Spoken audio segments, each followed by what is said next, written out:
일은 난 몰라요. 하루하루 살아요. 불행이나 유해함도 내 뜻대로 못해요. 돈만 빚을 까고 가도 끝은 없고 오네요. 주님의 숲팔레이사 내 손 잡아주소서. 내일 일은 난 몰라요. 장래일도 몰라요. 아버지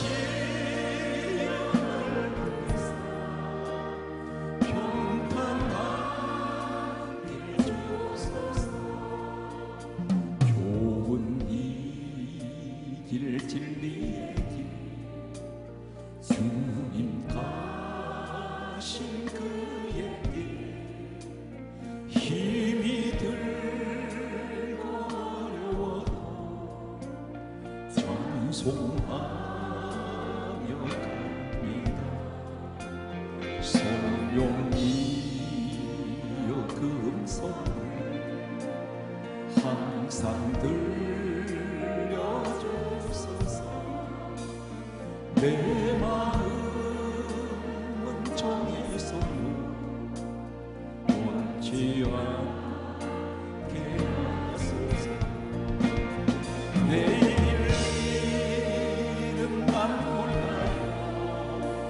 장래일도 몰라요. 아버지여 주신 성령 이루소서. 만나의 왕 예수께서 이 세상에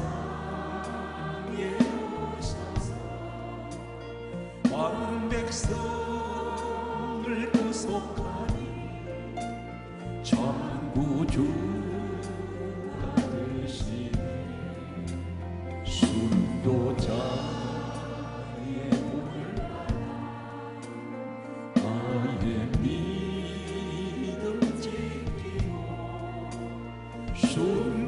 순교자의 신앙 이 복음을 전하세. 불과 같은 성령이여 내 맘에 항상 계셔. 천국가 주여 지켜주소서.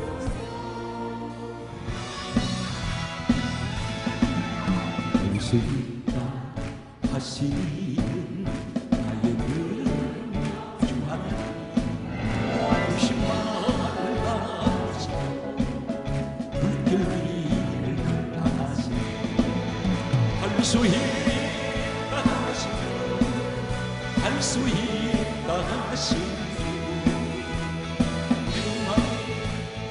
이름만이 능력이라 하시니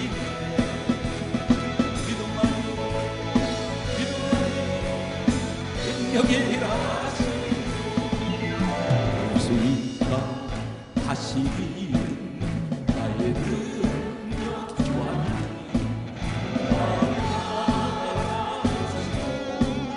능력 주나 하시니 할 수 있다 하시니 할 수 있다 하시니 사랑만이 능력이라 하시니 사랑만이 능력이라 하시니 할 수 있다 하시니 나의 능력 주 하나님 주종만 하시고 십자가로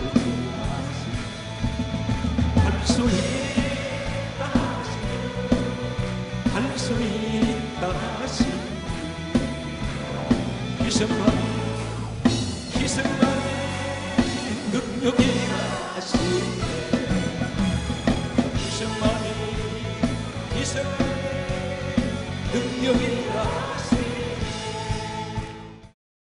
사람은 누구나 다 이 땅에서 태어나서 평생을 살고 떠나면 아무리 훌륭한 사람이라도 몇 세대만 지나가면 사람들 기억 속에서 사라져 버립니다. 그런데 우리 하나님은 천년이 지나도 잊지 않는 사람이 있습니다. 그 사람을 잊지 않을 뿐 아니라 천년이 지나도 그 후손에게 하나님이 찾아오셔서 복을 주시는 사람이 있습니다. 오늘 성경 전체에서 7사람을 소개하겠습니다. 이 땅에서 자녀를 서라에 둔 모든 부모님들의 한결같은 소망이 있습니다. 그 소망은 나를 통해서 태어난 이 아이가 평생을 하나님 축복 속에 건강하고 그리고 평안하게 행복을 누리면서 살아가는 것은 모든 부모님들의 공통적인 소망이며 소원입니다. 그런데 하나님 복은 달라고 해서 주시는 것이 아니라 받을 만한 그릇이 되어야 됩니다. 오늘 제가 소개하는 내용은 자녀가 그 자손이 하나님께서 이 자녀를 보고 축복하는 것이 아니라 그 조상들이 심었던 헌신, 믿음, 그 수고를 기억하셔서 후세 자녀들에게 엄청난 복을 내리시는 사건들이 오늘 성경에 기록되어 있습니다. 오늘 대표적으로 7사람을 소개하겠습니다. 참고로 말씀드리면 오늘 사무엘하 19장 32절과 33절을 먼저 접근하겠습니다. 사무엘하 19장 32절 배경은 다음과 같습니다. 다윗이라는 사람이 있습니다. 다윗은 실질적으로 유대 역사에 유대 2대 왕으로 왕위에 오른 사람입니다. 이 사람은 왕위에 오르면서 그런 40년 동안 왕위에 있었습니다. 30세의 왕이 올랐던 그런 40년 세월이 흐른 70세까지 이 땅에서 그는 생존했습니다. 왕위에서 40년 동안 있는 동안 그는 파란만장한 어려움을 겪게 됩니다. 그 가운데 가장 견디기 힘들었던 그 시기가 자신을 통해서 태어난 압살롬이라는 아들에 의해서 왕위의 자리에서 쫓겨났습니다. 친아들이 아버지를 반역했습니다. 쿠데타를 일으켜서 이 다윗을 내쫓아버렸습니다. 다윗은 쫓겨나서 피신을 하게 됩니다. 이때 어느 사람도 이 다윗을 도와줄 수가 없게 되어 있습니다.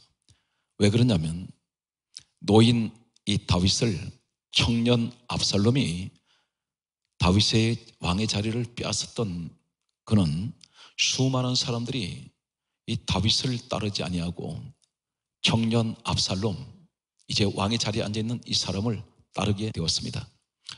그런데 압살롬이 볼 때 다윗 왕을 도와주는 사람은 반역자가 되게 되고 역적이 될 수가 있습니다.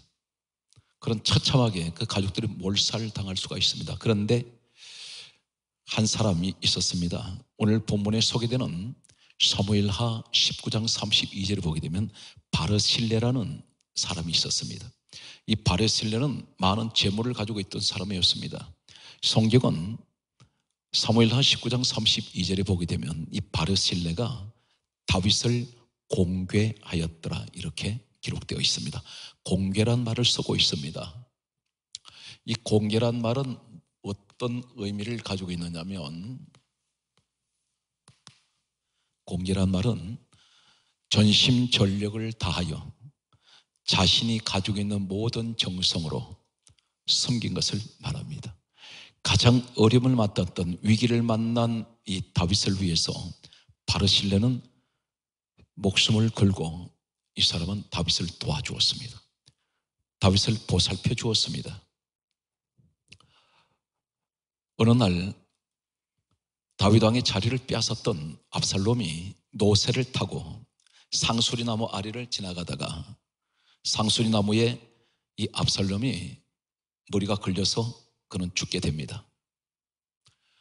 다윗은 다시 왕의 자리로 복귀하게 되었습니다. 예루살렘으로 돌아가려고 할 때에 오늘 사무엘하 19장 33절에 보게 되면 다윗이 이 바르실레 자신을 도와줬던 이 사람에게 다음과 같은 말을 합니다. 나와 함께 가자. 내가 너를 여기서 공개하리라. 그 말씀하고 있습니다. 오늘 이 말씀은 단순하게 다윗이란 사람을 하나님께서 소개하기 위해서 성경을 기록하실까요? 그렇지 않습니다. 예수님께서 이 땅에 오셨습니다. 다윗은 예수님 이 땅에 오시기 전에 몇 년 전의 사람이냐면 그런 BC 예수님 오시기 전 1000년 전의 사람입니다. 1000년 후에 이 땅에 오신 예수님께서는 성경은 이렇게 말씀하고 있습니다. 요한복음 5장 39절과 누가복음 24장 27절에 보게 되면 예수님께서 성경을 볼 때 어떻게 보아야 하는 것인지를 자세하게 말씀하고 있습니다. 요한복음 5장 39절은 말씀하고 있습니다. 이 성경은 내게 대하여 정언한 것이다. 예수님에 관한 이야기라는 것입니다. 그렇다면 복음적으로 무슨 얘기입니까? 오늘 다윗을 등장시키신 이 모습은 다윗을 말씀하면서 복음적으로 누구 모습을 보이시냐면 예수님 모습을 말씀하고 있다는 것입니다. 바르실레는 누구의 모습입니까? 오늘날 성도의 모습입니다. 그런데 누가복음 24장 27절은 또 이렇게 말씀하고 있습니다. 모세와 및 모든 선자의 글로 시작하여 모든 성경에 쓴 바 자기에 관한 것을 자세히 설명하시니라. 모든 성경에 쓴 것은 자기에 관한 것, 예수님에 관한 것이라는 것입니다. 오늘 여러분 성경 읽을 때 예수가 보이시기 바랍니다. 눈이 뜨이시기 바랍니다. 이것이 영안이 열린 사람이 볼 수 있는 겁니다. 그런데 예수님 이 땅에 오신 그분은 누구신가요? 오늘 성경 말씀을 보게 되면 요한복음 2장 21절과 에베소서 1장 23절 말씀을 보면 요한복음 2장 21절은 성전은 주님 몸이라고 했습니다. 에베소서 1장 23절은 교회는 주님 몸이라고 했습니다. 복음적으로 무엇을 말씀합니까? 오늘 교회를 위해서 오늘 바르실레 같은 성도는 교회를 위해서 헌신해 주었습니다. 교회가 어려움을 당할 때 도왔습니다. 힘이 되어줬습니다. 그런데 다윗이 다시 왕의 자리로 복귀할 때 이렇게 말합니다. 나와 함께 가자. 내가 공개하리라. 이 말이 똑같이 공개라는 말이 나옵니다. 다시 말해서 무엇을 말합니까? 바르실레가 공개했더니 다윗이 공개하겠다고 말합니다. 이 말이 무슨 말이냐면 심은 대로 거두게 하시고 행한 대로 갚아주시고 헤아린 대로 헤아려 주시겠다는 것입니다. 이 말씀이 시편 62편 12절과 마태복음 16장 27절 말씀과 요한계시록 22장 12절에 말씀하고 있습니다. 시편 62편 12절에는 주께서 각 사람의 행한 대로 갚아주리라. 내가 심은 대로 해주시겠다는 것입니다. 너 수고한 대로 내가 수고를 갚아주겠다는 것입니다. 마태복음 16장 27절에는 이렇게 말씀합니다. 예수님 다시 오시면 각 사람의 행한 대로 내가 갚아주리라. 계속해서 갚아주시겠다고 말씀합니다. 오늘 이 자리에 지금까지 교회를 위해서 헌신하셨던 많은 분들이 계십니다. 그분들의 헌신이 계셨기에 저희 교회는 이처럼 우뚝 설 수가 있었고 세계 모든 지구촌에 복음을 전할 수가 있게 되었습니다. 이분들이 없었다면 교회가 바로 세워질 수가 없습니다. 그런데 그 수고가 어떤 결과를 가져올까요? 때때로 힘들고 어렵습니다. 내 기도하기도 바쁜데 교회를 위해서 기도하고 있습니다. 목사님을 위해서 기도합니다. 다른 성도의 아픔을 내 아픔으로 안고 함께 울기도 합니다. 그랬더니 이러한 수고의 모든 그 결과가 어떻게 나타납니까? 성경 말씀을 계속해서 보게 되면 계시록 성경, 신약 성경 모든 전 성경의 마지막은 계시록 22장에서 끝나는데 12절에 이렇게 말씀합니다. 보라, 내가 속히 오리니 각 사람의 행한 대로 갚아주리라. 계속해서 갚으시겠다는 것입니다. 그런데 이 바르실레에게 이제 다윗이 예루살렘으로 나와 함께 가자라고 말합니다. 시골에 살고 있던 이 사람을 같이 가면 자신을 위해서 헌신했던 이 사람을 위해서 보답을 하려고 했더니 성경 말씀은 이렇게 기록하고 있습니다. 사무엘하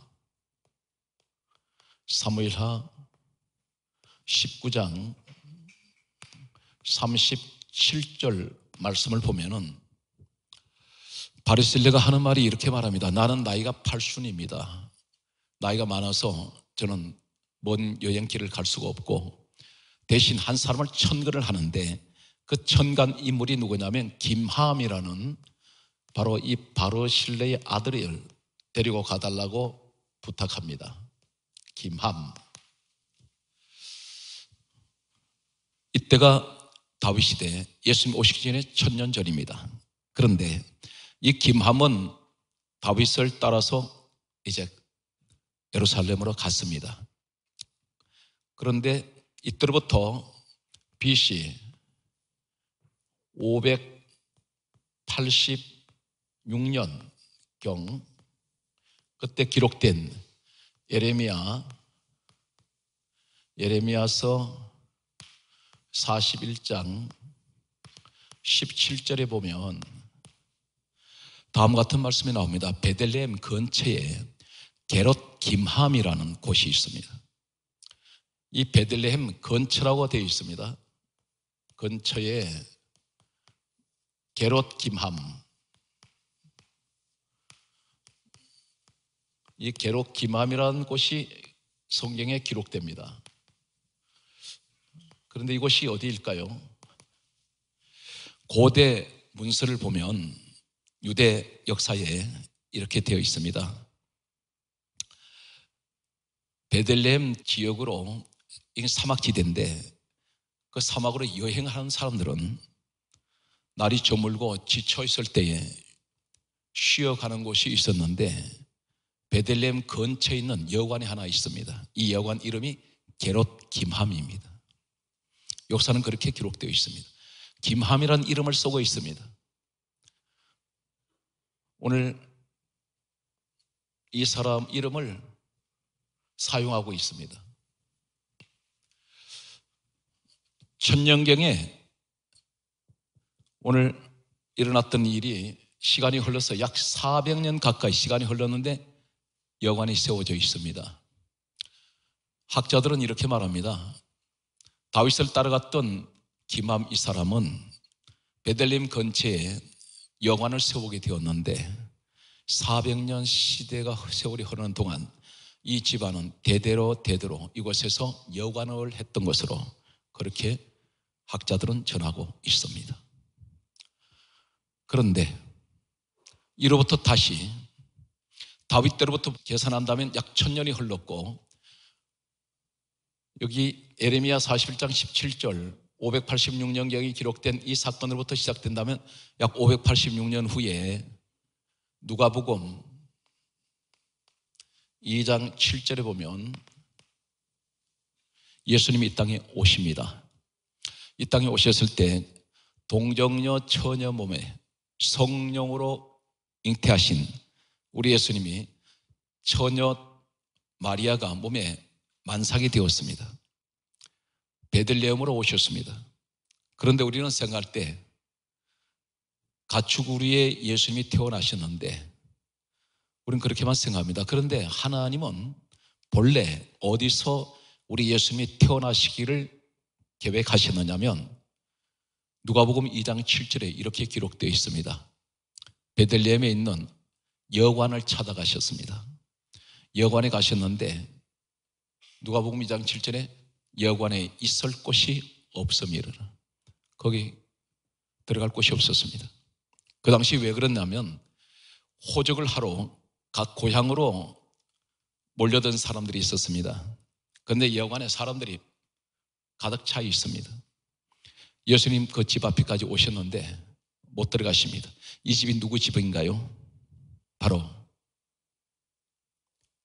천년 전에 다윗을 위해서 수고했고 헌신해 주었던 그 조상 혈통을 통해서 태어난 자손들이 있는 집입니다.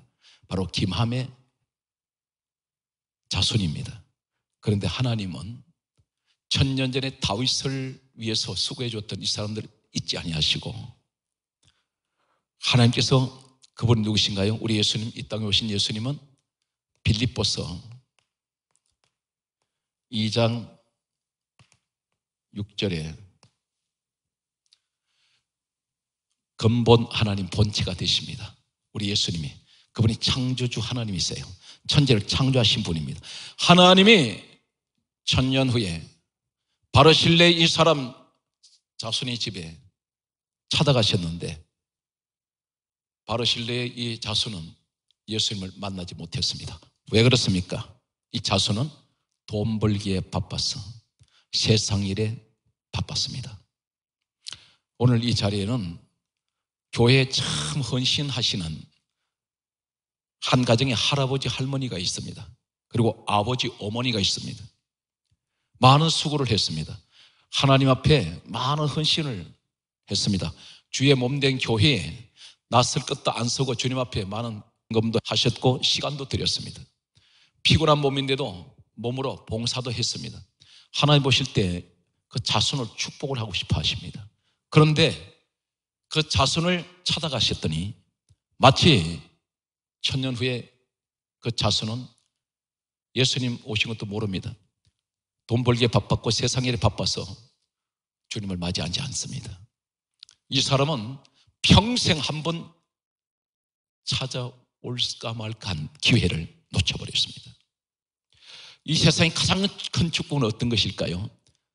하나님께서 찾아오셨다는 것입니다. 근데 그 축복의 기회를 잃어버렸습니다. 부모님들이 그렇게 심어놓았던 많은 믿음의 그 유산을 이 사람은 가져오지를 못합니다. 이제 소개하는 반면에 6명의 사람은 조상의 헌신을 통하여 그 자녀들이 엄청난 축복을 받은 사건들을 소개하겠습니다.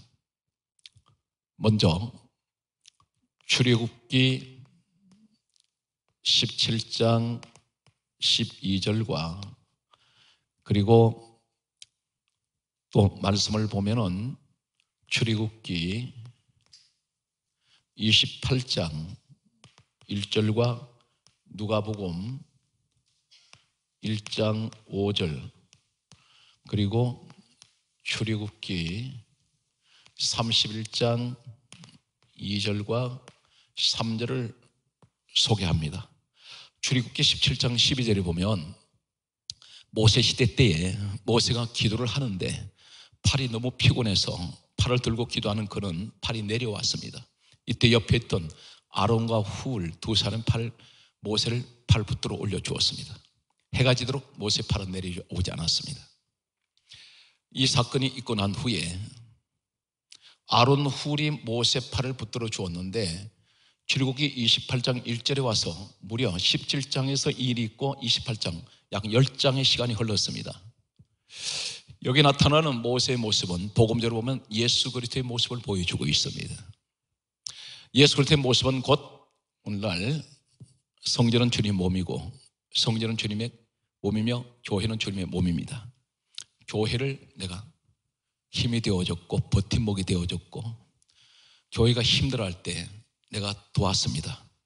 그랬더니 이 지상에서 인류 역사에서 최초로 세워진 제사장이 있는데 모세가 시내산에 올라가서 40일 40일 두 번 올라갔다 내려올 때 하나님께서 한결같이 하시는 말씀이 너는 아론을 제사장으로 세워라 이렇게 말씀합니다. 바로 그 사건이 출애굽기 28장 1절에 소개됩니다. 그러면서 그 아들들도 제사장이 되게 하라 이렇게 말씀합니다. 제사장은 어떤 자리인가요? 최고의 영적 지도자 자리입니다. 이 아론 집안에서 한마디로 말해서 행운이 찾아왔습니다. 그런데 출애굽기 17장과 28장 사이에 아론이 무슨 명설교를 했다는 말씀도 없고 귀신을 쫓아냈다는 말씀도 없고, 하늘에서 불을 끌어내렸다는 말씀도 없고, 능력을 행했다는 말씀도 없고, 죽은 자도 살려냈다는 말씀 아무것도 없습니다. 단 한 가지, 아론은 모세 팔 붙들어 올린 것밖에 없습니다. 하나님 이거 보셨습니다. 그래서 제사장을 세웠는데 당대에 혼자 제사장이 아니고 무조건 이 아론 집안에서 태어난 남자들은 무조건 하고 제사장입니다. 그런데 이것이 언제까지 계속되느냐면 누가복음 1장 5절 이 사건에서 출애굽기 28장 1절에서 누가복음 1장 5절까지는 약 1500년 역사의 간격이 있습니다. 그런데 누가복음 1장 5절에 1500년이 흐른 후에 예수님보다 이 땅에 6개월 먼저 왔던 세례 요한이 있습니다. 세례 요한의 아버지 이름을 밝히고 있는데 제사장 사가랴, 어머니 이름을 밝히는데 엘리사벳, 그리고 그의 아들은 세례 요한입니다. 그런데 성경은 강조합니다. 사가랴, 엘리사벳, 아론의 자손이더라. 아론의 집안은 1500년 동안 제사장 집안입니다. 대단한 명문 가정입니다. 바르실레의 가정은 1000년 동안 하나님을 잊지 아니하세요. 왜 그렇습니까? 도와주었던 사람, 힘이 되어주었던 사람, 한결같이 두 가지입니다. 다윗을 도왔던 바르실레, 모세를 도왔던 아론. 하나님은 이 사람들이 누구의 공통점이 뭡니까? 자손을 축복한다는 겁니다. 1000년 후에도, 1500년 후에도 우리가 아무리 자녀를 사랑해도 내 마음대로 그 아이에게 복을 줄 수는 없습니다. 한결같은 부모의 간절한 소망입니다. 애타게 기도를 해도 부모님이 그 복을 가져줄 수는 없습니다. 누가 주셔야 됩니까? 하나님께서. 죽이고 살리는 것 하나님께 달렸고, 복을 주시고 안 주시고는 하나님께 달려 있습니다. 천한 만물에 다 그분의 주권에 있습니다. 그래서 어떻게 해야 됩니까? 여러분들이 수고하고 예수는 것, 때때로 이런 갈등을 할 것입니다. 교회 적당하게 다녀야지. 직분 다른 사람 보니까 엄청 고생하고 그 직분을 감당하는데 나는 그렇게 안 해도 교회만 열심히 다니면 되지. 그런 한 가지 기억하십시오. 그런 수고 없는 사람은 반드시 하나님 앞에 상급이 없다는 사실입니다. 오늘 이 사람들은 한결같이 수고한 사람들입니다. 성경 말씀을 계속해서 보게 되면 성경은 다음과 같이 또 기록하고 있습니다. 민수기 7장 7절과 그리고 8절 9절 말씀이 소개됩니다. 그리고 3장 31절 말씀, 그리고 출애굽기 6장 18절과 20절 말씀을 소개하겠습니다. 예수님께서 이 땅에 오시기 전 1500년 전에 모세 시대 때에 이 사람들이 이제 광야 40년 길을 갑니다. 그런데 우리가 광야 40년 길 가는 그 모세 광야만 생각하면 광야가 광야였구나 이렇게 생각하는데, 영적으로는 뭐라고 말씀합니까? 사도행전 7장 38절에 따라하십시오. 광야는 교회를 의미합니다. 광야 교회라 그래요. 그러면 광야 교회 안에서 일어나는 이 사건, 지금도 이제 광야 교회 되는 이 시대에 하나님의 성막을 이제 짓게 하셨는데 하나의 텐트와 같습니다. 천막과 같이 이렇게 짓는데 조립식입니다. 40년 동안 사막을 옮겨 다니면서 계속해서 세워야 되기 때문에 또 이곳에서 성막을 지었다가 다시 그것을 뽑아서 다 해체를 해서 또 옮겨서 조립을 또 합니다. 이렇게 하기를 40년을 해야 되는데, 이때 성물을 옮기는 집안이 세 집안이 있었습니다. 첫 번째는 게르손 집안이 있었고, 두 번째가 므라리 집안이 있었고, 세 번째가 고핫 집안이 있었습니다. 그런데 게르손 이 집안에는 민수기 7장 7절에 보면 게르손 사람들에게 하나님께서 말씀하시기를 수레 2개와 소 4마리를 주었습니다. 그리고 므라리 사람들에게는 민수기 7장 8절에 보게 되면 수레 4개와 소 8마리를 주었습니다. 그런데 고핫 사람들에게는 민수기 7장 9절에 보게 되면 아무것도 안 줬습니다.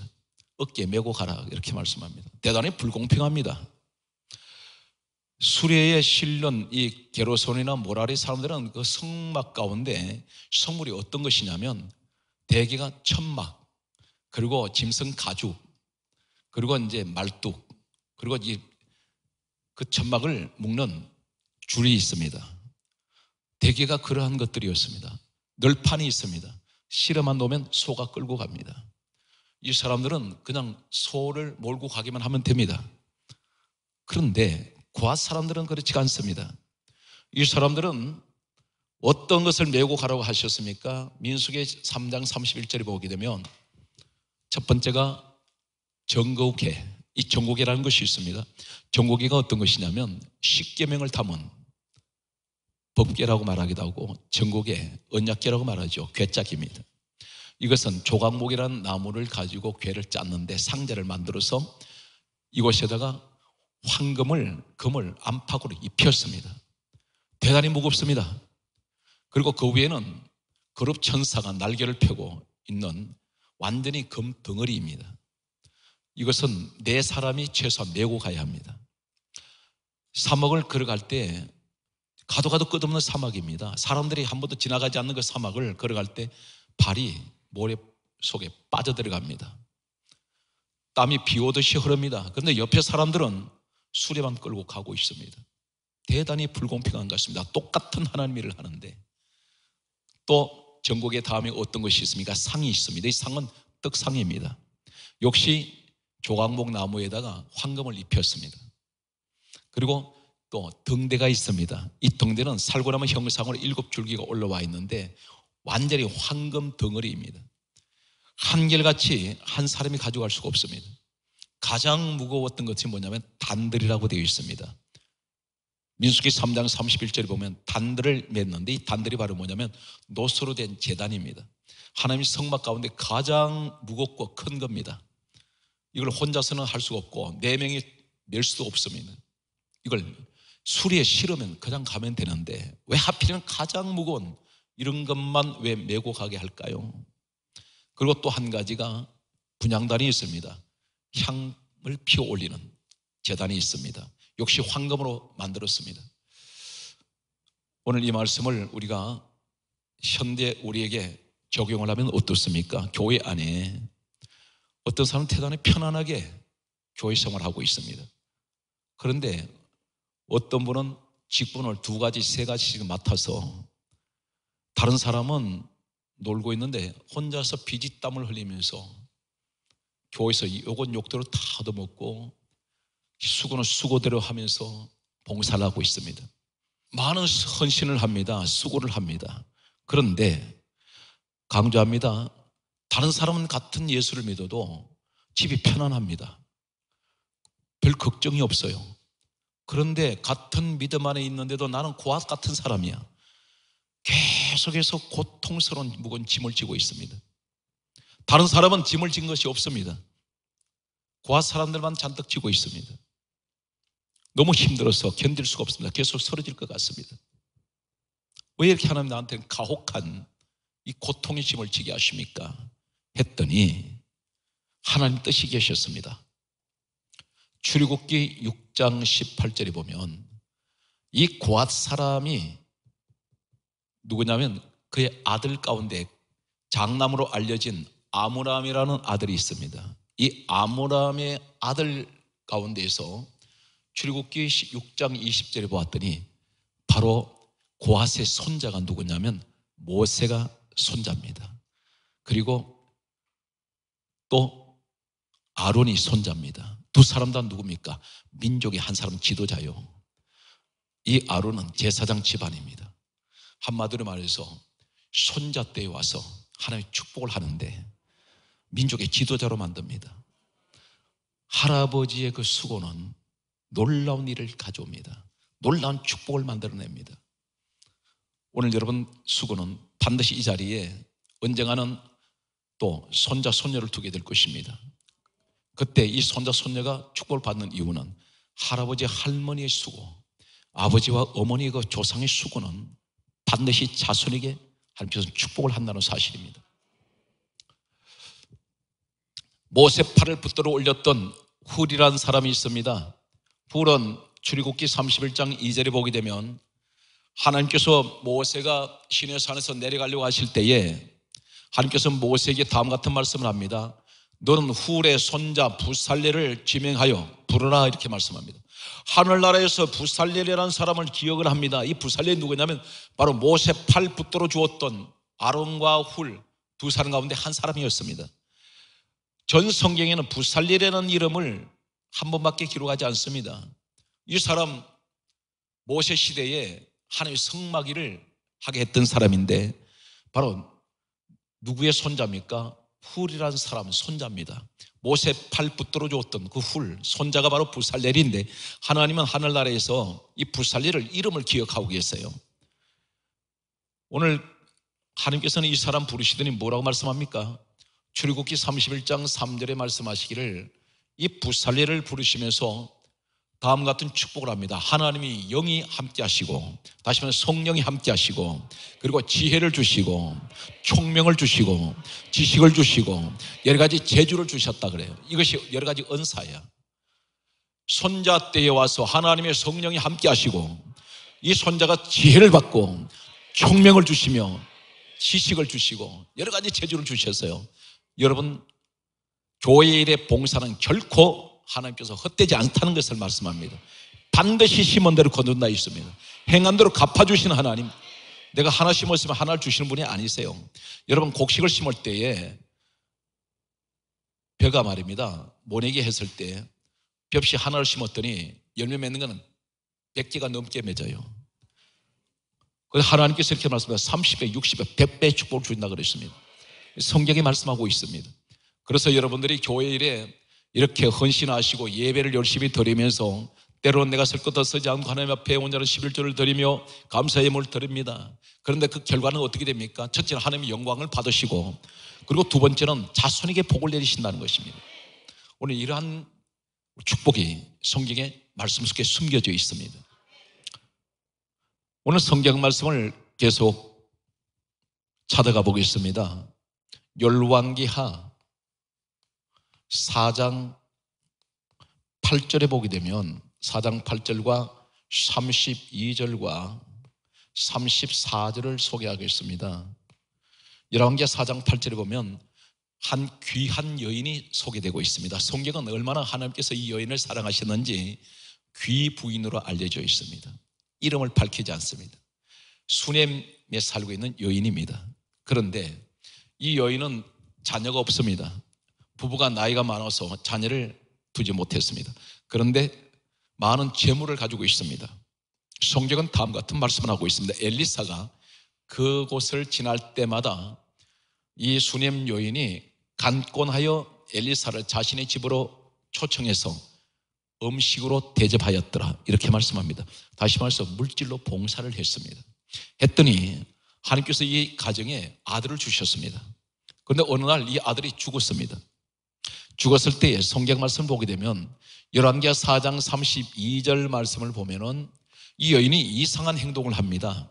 자신의 아들이 죽었으면 빨리 장례를 치러야 되는데 그렇지가 않습니다. 자신이 마련해 주었던 엘리사의 방에 자신이 만들어준 침상에 이 사느라게 식어버린 아이를 시체를 눕혀놓았습니다. 그리고 엘리사를 찾아갔습니다. 아이가 죽었다고 말합니다. 엘리사가 함께 왔더니 죽은 아이 어머니가 만들어 주었던 방에 그 침상에 아이를 눕혀놓았습니다. 성경 말씀을 보게 되면 열왕기하 4장 32절에 보게 되면 이 엘리사가 시체가 된 이 아이 위에 올라가서 이상한 행동을 합니다.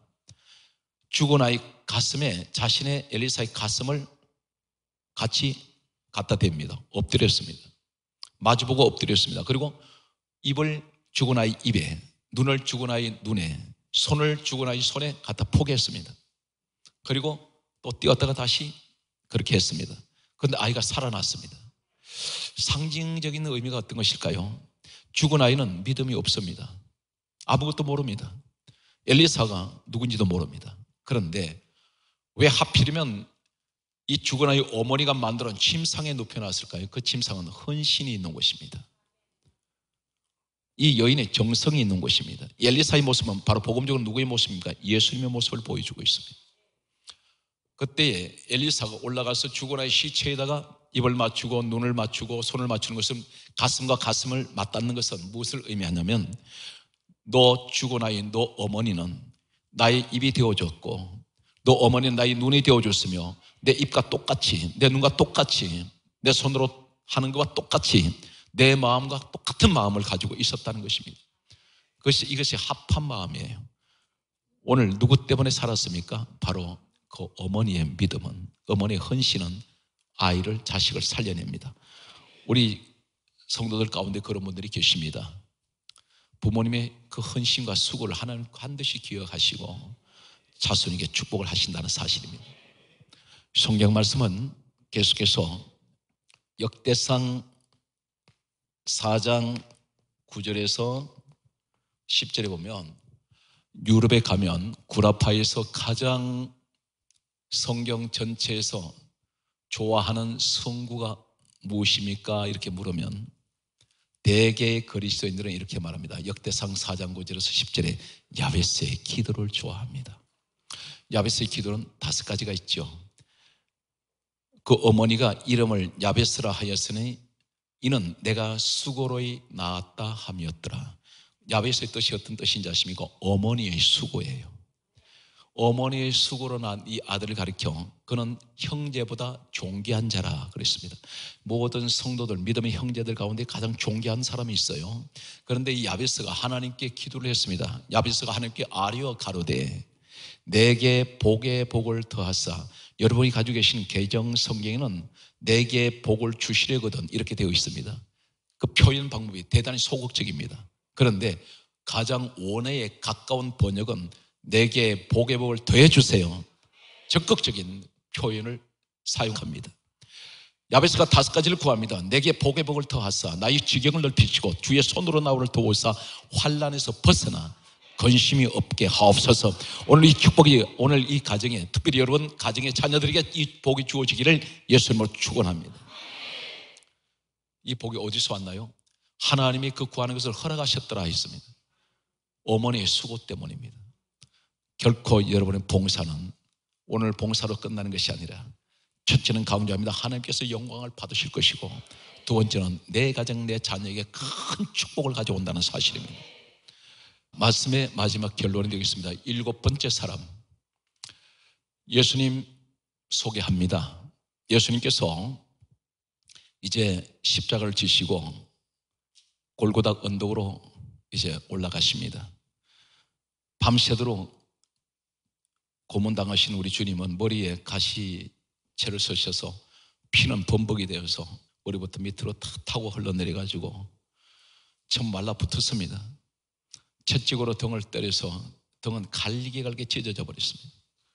온몸이 상한 데가 하나도 없습니다. 사람들의 주먹으로 쳐서 얼굴은 퉁퉁 부어버렸습니다.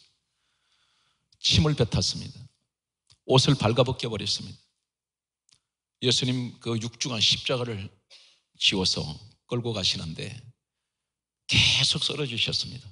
기진맥진한 주님이 너무너무 힘들어서 쓰러지실 때에 이때 군중들 틈에 구레네 시몬이라는 사람이 있었습니다. 구레네란 말은 아프리카 지역입니다. 이곳에 예루살렘에 예배를 드리러 올라왔던 사람들 가운데 구레네 시몬이 군중들 틈에 섞여 있다가 마태복음 27장 32절 말씀을 보게 되면 성경은 강조합니다. 로마 군병이 구레네 시몬을 끌어내어서 성경은 강조합니다. 억지로 예수의 십자가를 지웠더라. 억지로한 말은 어떤 의미일까요? 안 지려고 했습니다. 그 참혹한 십자가, 그거 지면 자신이 죽는 줄 알았어요. 그래서 너무 끔찍한 십자가이기 때문에 지지 않으려고 했습니다. 그런데 강제로 지어졌다는 것입니다. 오늘 교회 안에, 주님 몸된 교회에 직분을 나는 정말 맡기 싫은데 교회에서 거의 강요하다시피 이 직분이 맡겨진 사람이 있어요. 내가 이 직분을 지고 있습니다. 이것은 분명 한 가지 기억하십시오. 내 십자가는 아닙니다. 주님의 십자가입니다. 교회는 주님 몸이기 때문에 교회를 위해서 내게 짐이 지워진 거예요. 구역장 짐이 있습니다. 분명 십자가입니다. 주님의 십자가입니다. 억지로 졌습니다. 여러 가지 직분의 십자가가 있습니다. 그런데 성경은 분명히 주님의 십자가가 있고 내 십자가가 있습니다. 그런데 구레네 시몬은 분명 주님의 십자가였습니다. 오늘 이 십자가를 지고 있는 분들이 계세요. 그런데 구레네 시몬은 십자가를 지더니 끝까지 십자가 벗어 던지지 않고 끝까지 올라갔습니다. 목적지까지 갔던 그는 성경은 이렇게 강조하고 있습니다. 마가복음 15장 21절 말씀 보게 되면 그에겐 두 아들이 있습니다. 따라오십시오. 알렉산더, 루포. 이 두 아들이 있었는데 이 구레네 시몬이 십자가를 지고 난 후에 알렉산더와 루포 두 아들이 후세에 어떻게 됐냐면 알렉산더는 역사에 이렇게 기록됩니다. 로마의 유명한 사람이 됩니다. 하나님이 이 아들을 축복을 하세요. 루포는 베드로와 함께 주의 종이 되었습니다. 예수님께서 이 땅에 오신 2000년 역사 속에 전설의 인물이 있습니다. 그 전설의 인물이 사도 바울이라는 사람입니다. 그런데 사도 바울이 이렇게 말합니다. 로마서 16장 13절에 말씀하기를 루포의 어머니에게 문안하라. 그 어머니는 따라오십시오. 나의 어머니라. 이 바울이 말하는 나의 어머니, 루포의 어머니는 대개 학자들은 바로 예수님 십자가를 억지로 졌던 구레네 시몬의 아내라고 그렇게 말하고 있습니다. 한 사람이 주님의 십자가를 억지로 졌더니 온 가족을 존경받게 만듭니다. 오늘 사랑하는 성도 여러분 가운데 한 사람만이라도 내 가정에서 주님의 십자가를 억지로라도 지십시오. 그 십자가를 진 사람에게는 반드시 구레네 시몬의 축복이 주어지고 있습니다. 오늘 말씀을 정리하고 마치겠습니다. 힘들고 어려운 인생길 가면서 교회 생활에 좀 편안해지려고 왔더니 늘 교회 생활도 육신적으로는 피곤합니다. 그런데 세상에서 일하는 그 피곤과 수고는 단회적으로 어떤 보상이 주어지고 끝이 나지만 하나님 안에서 수고하는 이 수고는 충성은 1000년이 지나도 1500년이 지나도 하나님은 그 자손을 잊지 않아 하시고 계속해서 하나님 기억하시면서 축복을 하신다는 사실입니다. 하나님께 충성하십시오. 그리고 항상 어느 것이 가든 예수님을 자랑하십시오. 우리가 가장 자랑할 분은 이 세상의 천한 만물에 온 우주에서 가장 위대하신 예수님밖에 없습니다. 모든 교회는 예수 그리스도로 하나가 되어야 됩니다. 그래야 할 때 교회는 시끄럽지가 않습니다. 오늘 또 여러분 범사위에 가시는 곳에 하나님 함께 하시기를 예수님으로 축원합니다.